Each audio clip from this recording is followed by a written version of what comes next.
जय जय श्री राधे। भक्ति भक्ति भगवंत गुरु चतुर्नाम वपु एक, इनके पद बंधन किए नाशे विघ्न अनेक। आज के सत्संग में श्री खोजी जी के चरित्र का वर्णन करेंगे। खोजी जी के गुरु हरि भावना प्रवीण महा, देह अंत समय बाद घंटा सो प्रमानिये। पावे प्रभु जब तब बाज उठे जानो यही, पाए पे निभाजो बड़ी चिंता मन आनिए। तन त्याग बेरे नहीं होते फिर पाछे आए, बाई ठोर पोड़ देखो आप पक्यो मानिए। तोरता के टूक किए छोटो एक जंतु मध्य, गयो सुबिलाए बाज उठो जगी जागिए। श्री खोजी जी के श्री गुरुदेव भागवत चिंतन में परम प्रवीण थे। उन्होंने अपने शरीर का अंतिम समय जानकर अपनी मुक्ति के लिए प्रमाण के लिए घंटा बांध दिया और सभी शिष्यों से कह दिया, हम जब श्री प्रभु की प्राप्ति कर लेंगे तो यह घंटा अपने आप बज जाएगा, यही मेरी मुक्ति का प्रमाण है। परंतु आश्चर्य यह हुआ कि उन्होंने शरीर का त्याग तो कर दिया परंतु घंटा बजा नहीं। तब शिष्य सेवकों को बड़ी चिंता हुई। श्री गुरुदेव जी के शरीर त्याग के समय खोजी जी स्थान पर नहीं थे। ये बाद में आए। जब इनको समस्त वृत्तांत विदित हुआ तो जहाँ से गुरुदेव जी ने लेटकर शरीर छोड़ा था तो खोजी जी ने वहीं लौटकर ऊपर देखे तो इन्हें एक पका हुआ आम दिखाई पड़ा। उन्होंने उस आम को तोड़कर उसके 2 टुकड़े कर दिए।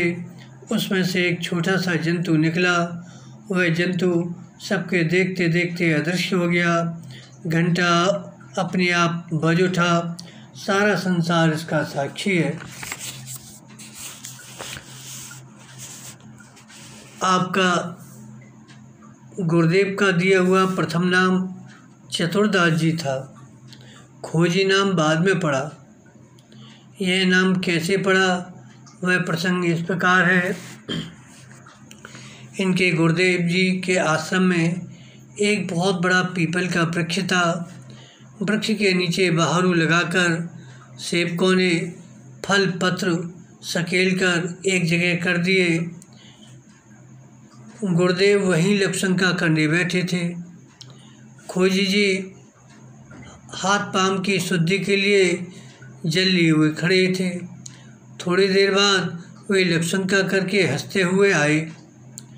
खोजी जी ने सहज भाव से पूछा, जय जय, आप क्यों हंस रहे हैं? इनके गुरुदेव जी ने उसी हास्य में कह दिया, अरे तू कैसा शिष्य है जो गुरु के मन की बात नहीं जान पाता। तो गुरु के मनोभाव को नहीं समझ सकता, वह शिष्य भला गुरु की क्या सेवा करेगा? वह गुरु की सेवा में रहने का अधिकार ही नहीं है। तुम्हारी बुद्धि भी एकदम विवेक रहित है। तब तो तुम हमारे हंसने का कारण नहीं जान सके। अतः अब तुम मेरे यहाँ से चले जाओ। जब मेरे मन की बात जानकर मेरे हंसने का कारण समझकर आकर मुझे बताओगे तब मैं तुमको अपना सच्चा शिष्य समझूंगा और तुम्हें अपनी सेवा में रखूंगा। श्री खोजी जी गुरु जी को प्रणाम करके वहाँ से चल दिए और जो कोई भी साधु महात्मा मिलते उनसे विनम्रतापूर्वक पूछते कि हमारे श्री गुरुदेव जी लपशंका करते समय क्यों हंस रहे थे। भला कोई इस प्रश्न का क्या उत्तर दे?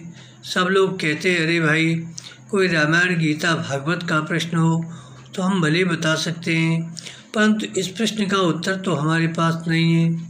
सर्वत्र इन्हें एक सा उत्तर प्राप्त हुआ। ये मन में बड़े उदास हुए कि रहस्य का पता भी नहीं चला। श्री गोचरणों की सेवा भी छूट गई। अतः ऐसे जीने से तो मरना अच्छा है।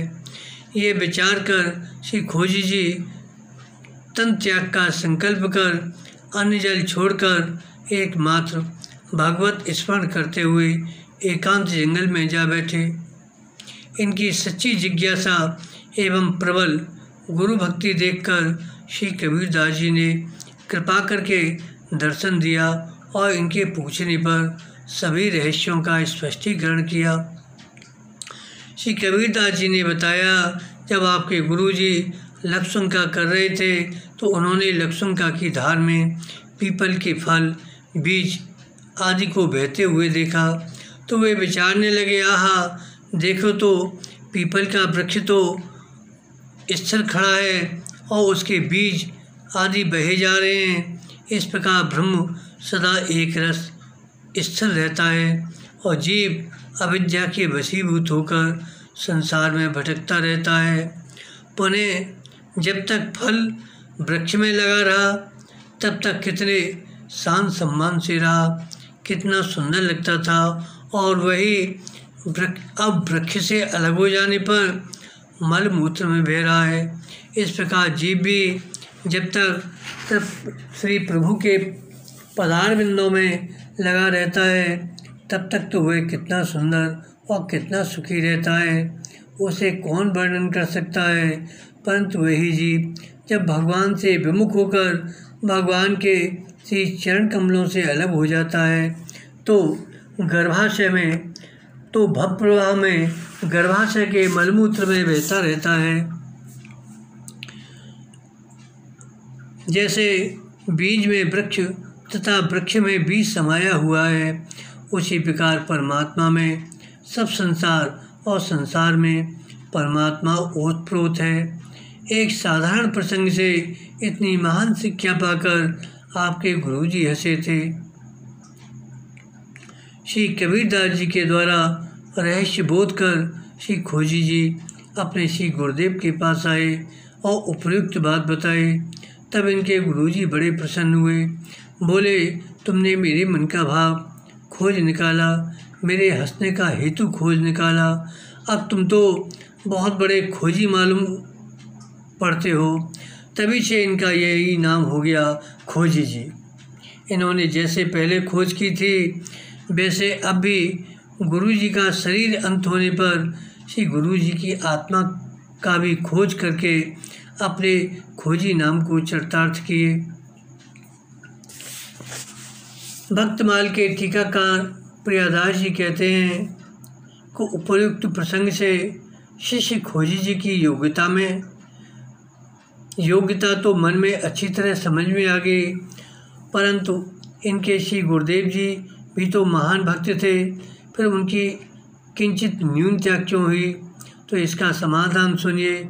शास्त्रों में मन की गति पवन की तरह कही गई है। इनके श्री गुरुदेव ने इसी शास्त्र वचन को सत्य करके दिखा दिया। पुनः इस संबंध में और भी अत्यंत रसमयी कथा सुनिए। श्री खोजी जी के गुरुदेव तो प्रथम ही प्रभु को प्राप्त कर चुके थे, यह सर्वविदित है, परंतु बाद में शरीर त्याग के समय पका हुआ फल देखकर भगवान के भोग योग्य विचार कर उनके मन में यह नवीन अभिलाषा उत्पन्न हुई, इसका तो भगवान को भोग लगना चाहिए। भक्त की उस इच्छा को भगवान ने सफल किया।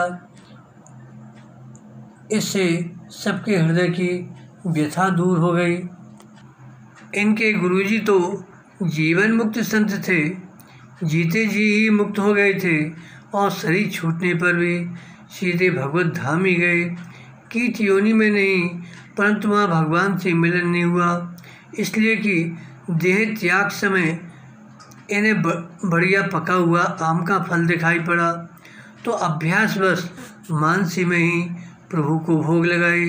जैसे बछड़ा पूर्व जन्म के संस्कारवश जन्म लेते ही बिना सिखाए ही माँ का थन पीने लगता है, उसी प्रकार भक्तों को जन्म जन्मांतर का संस्कार होता है सुंदर वस्तु देखकर प्रभु को अर्पण करने का।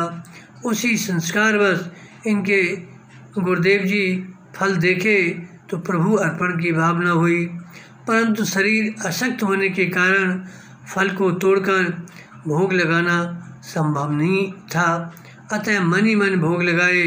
इतने में शरीर छूट गया तो स्वयं तो श्री हरिधाम गए और श्री हरि इनका मनोरथ पूर्ण करने के लिए निज धाम छोड़कर कीट रूप से आकर आम आरोगने लगे। जब खोजी जी ने आम के 2 टुकड़े किए तो भगवान कीट रूप का परित्याग करके अपने स्वरूप से निज धाम चले गए। जब भक्त भगवान का मिलन हुआ तो घंटा अपने आप बज उठा।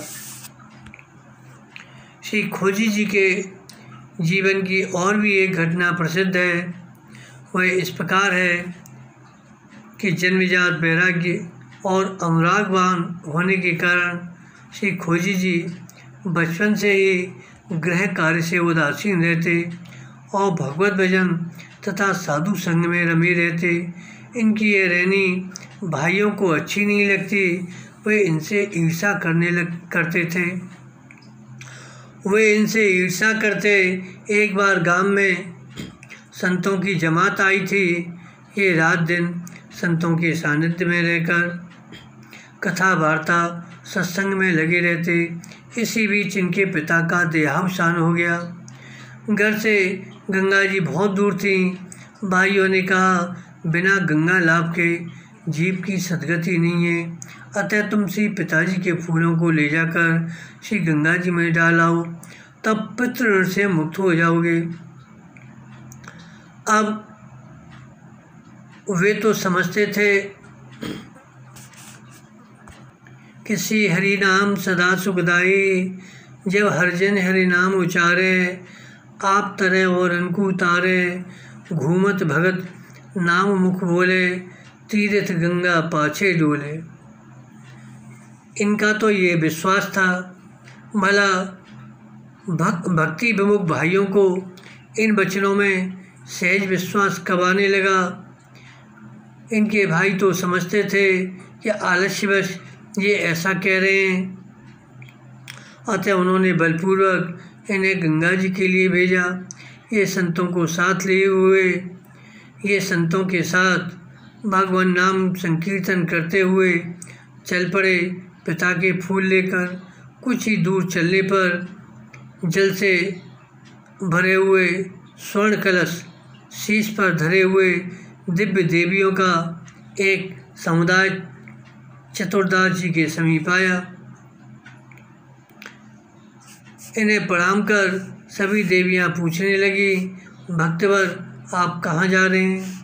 उन्होंने कहा, मैं पिताजी के फूल गंगा जी में प्रभावित करने जा रहा हूँ। उन देवियों ने कहा, हम सब गंगा यमुना आदि देवियाँ हैं, आपके निमित्त हम जल भरकर ले आई हैं। आप तो यहीं फूलों का विसर्जन कर दीजिए और स्वयं स्नान कर घर को चले जाइए। खोजी जी, जिनका चतुर्दास नाम था, उन्होंने ऐसा ही किया और प्रीति के लिए एक कलश जल भी ले आए। घर आने पर प्रथम तो इनके भाई इनकी बातों पर विश्वास नहीं किए, परंतु जब प्रत्यक्ष प्रमाण देखे तो मानने के लिए विवश होना पड़ा। फिर तो सबने खोजी जी का बड़ा सम्मान किया और उपदेश लेकर संत भगवंत की सेवा में लग गए। बोलो संत भगवान की जय, संत भगवंत की जय, श्री खोजी जी महाराज की जय। जय जय श्री राधे, जय जय श्री राधे।